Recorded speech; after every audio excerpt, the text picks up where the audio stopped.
GR शिक्षण या आपल्या यूट्यूब चॅनलमध्ये आपणा सर्वांचं पुन्हा एकदा सहर्ष स्वागत। सरकारी कर्मचारी, निमसरकारी कर्मचारी, पेन्शनधारक, कुटुंब निवृत्ती वेतनधारकांसाठी आताच्या घडीची मोठी आनंदाची बातमी समोर आलेली आहे। सरकारी कर्मचारी, निमसरकारी कर्मचारी, पेन्शनधारकांच्या, कुटुंब निवृत्ती वेतनधारकांच्या महागाई भत्त्यात अखेर वाढ करण्यासंदर्भातला निर्णय डिक्लेअर करण्यात आलेला आहे। काय आहे तो निर्णय आणि या निर्णयाचा फायदा कधीपासून मिळणार आहे, कोणत्या सरकारी कर्मचारी, पेन्शनधारक, कुटुंब निवृत्ती वेतनधारकांना याचा फायदा होऊन त्यांना त्यांच्या पगारात वाढ होणार आहे, या संदर्भातील सविस्तर माहिती देणारा हा व्हिडिओ पाहण्यापूर्वी नेहमीप्रमाणे आपण सर्वांना एकच विनंती, व्हिडिओ शेवटपर्यंत पाहावा आणि आपण जर आमच्या चॅनलवर नवीन असाल तर चॅनलला जरूर सबस्क्राईब करा, समोरील बेल आयकॉनला सुद्धा क्लिक करा, जेणेकरून महत्त्वपूर्ण शासन निर्णय, कर्मचारी, पेन्शनधारक, कुटुंब निवृत्ती वेतनधारकांच्या विषयीच्या महत्त्वपूर्ण अपडेट्स आपल्याला आपल्या यूट्यूब चॅनलवरती सर्वात अगोदर पाहावयास मिळतील।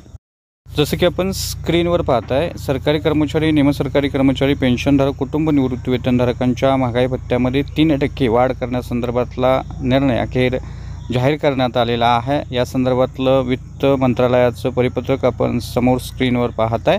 अर्थात या महागाई भत्त्याची वाढ जी आहे ते केंद्रातील सरकारी कर्मचारी, पेन्शनधारक, कुटुंब निवृत्ती वेतनधारकांना याचा फायदा होणार आहे आणि या संदर्भातलं वित्त मंत्रालयाचं महत्त्वपूर्ण असं पत्र, याच्यामध्ये याचा विषय अतिशय महत्त्वाचा आहे। Revision of rates of dearness allowance to central government employees effective from 1/7/2025 1 जुलै 2025 पासून महागाई भत्ता वाढीच्या दरामध्ये 3% वाढ करण्यासंदर्भातला हा महत्त्वपूर्ण निर्णय अखेर घेण्यात आलेला आहे आणि या संदर्भातलं हे महत्त्वपूर्ण असं 6 ऑक्टोबर 2025 रोजीचं महत्त्वपूर्ण परिपत्रक आदेश जारी करण्यात आलेले आहेत। त्यामुळे निश्चितच केंद्रातील सरकारी कर्मचारी, पेन्शनधारक जे 7व्या वेतन आयोगातील मूळ संरचनेतील वेतनाप्रमाणे वेतन घेत आहेत, पेन्शन घेत आहेत, कुटुंब निवृत्ती वेतन घेत आहेत, त्यांच्यासाठी ही महत्त्वपूर्ण बातमी आहे।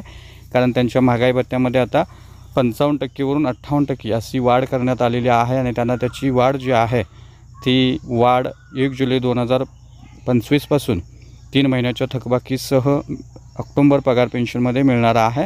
अर्थात राज्य सरकारी कर्मचारी, पेन्शनधारक, कुटुंब निवृत्ती वेतनधारकांचा महागाई भत्ता या धर्तीवर कधी वाढणार या संदर्भात राज्य सरकारी कर्मचारीसुद्धा आता प्रतीक्षित आहेत। त्यामुळे दिवाळीच्या पार्श्वभूमीवर हा निर्णय राज्यातील सरकारी कर्मचाऱ्यांनासुद्धा लागू होऊ शकतो, कारण केंद्रातील सरकारी कर्मचारी, पेन्शनधारकांच्या महागाई भत्ता DA/DR वाढी बरोबर राज्यातील सरकारी कर्मचाऱ्यांना, पेन्शनधारकांनासुद्धा याचा लाभ होत असतो। त्यामुळे निश्चितच राज्यातील कर्मचाऱ्यांनासुद्धा, पेन्शनधारकांनासुद्धा याचा लाभ थोड्या अवधीत होणार आहे। त्याची प्रतीक्षा मात्र सरकारी कर्मचारी, राज्य सरकारी कर्मचाऱ्यांना करावी लागणार आहे। केंद्रातील सरकारी कर्मचाऱ्यांचा मात्र 3% महागाई भत्ता वाढलेला आहे। त्यामुळे निश्चितच सरकारी कर्मचारी, पेन्शनधारकांच्या संदर्भातली महत्त्वपूर्ण आणि आनंदाची बातमी आहे असं आपल्याला म्हणता येईल। तर हा होता अतिशय महत्त्वपूर्ण व्हिडिओ, महत्त्वपूर्ण बातमी। अशाच महत्त्वपूर्ण बातम्यांसाठी, रोजच्या महत्त्वपूर्ण शासन निर्णयासाठी चॅनलला जरूर सबस्क्राईब करा, व्हिडिओ आवडल्यास लाईक करा, शेअर करा। धन्यवाद।